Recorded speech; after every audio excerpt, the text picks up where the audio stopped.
जय श्री कृष्ण। आशा करता हूँ कि आप सभी लोग अच्छे होंगे। आज की कहानी है चार रानियों वाला राजा।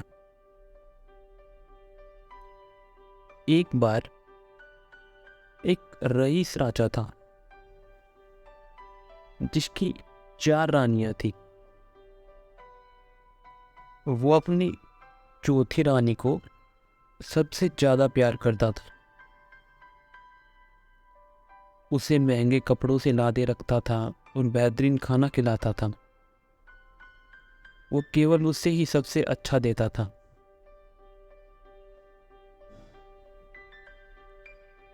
वो अपनी तीसरी पत्नी से भी बहुत प्यार करता था कि और उसका आसपास के राज्यों में बखान करता था, मगर उसे डर था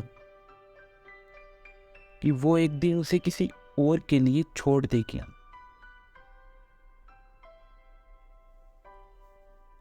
वो अपनी दूसरी पत्नी से भी प्यार करता था और वो उसकी हमराज थी और वो उसके साथ हमेशा सहानुभूति, इज्जत और धैर्य से रहती थी। जब भी राजा को कोई परेशानी होती थी तो वो उसे बताता था ताकि वो राजा को उस परेशानी का हल बता सके।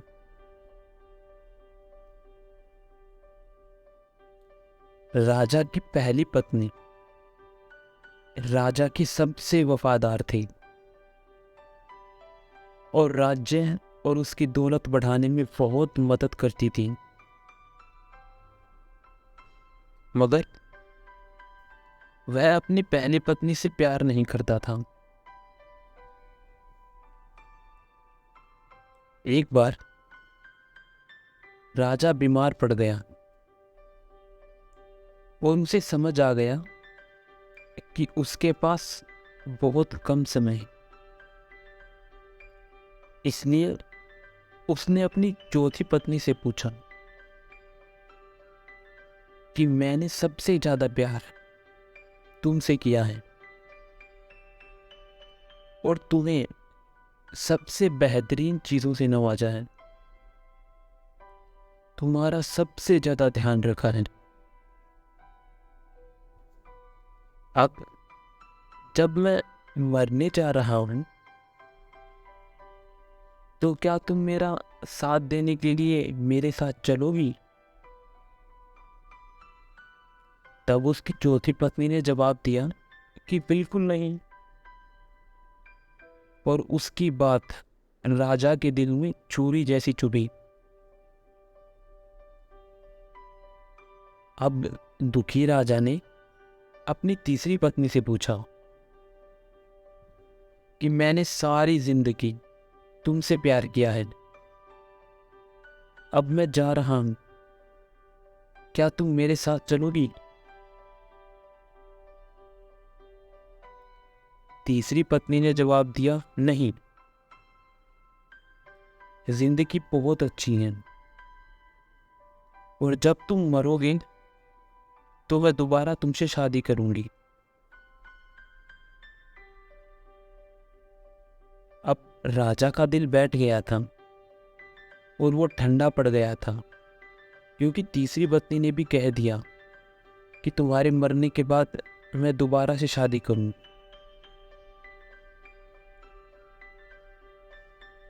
फिर उसने अपनी दूसरी पत्नी से पूछा,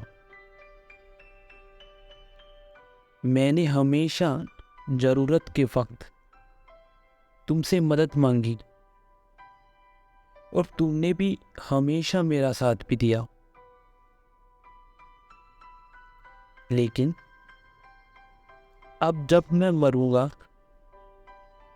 क्या तुम मेरे साथ आओगी? दूसरी पत्नी ने कहा, माफ करना, इस बार मैं तुम्हारी मदद नहीं कर सकती।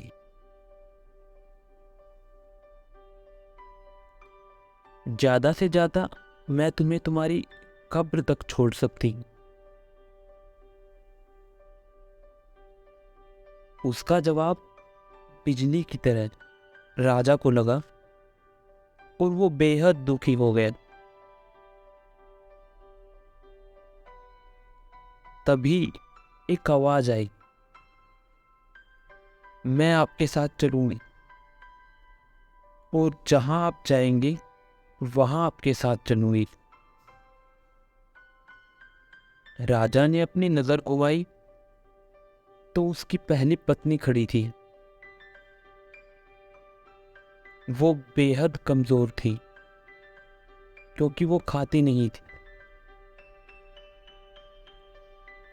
दुख से भरकर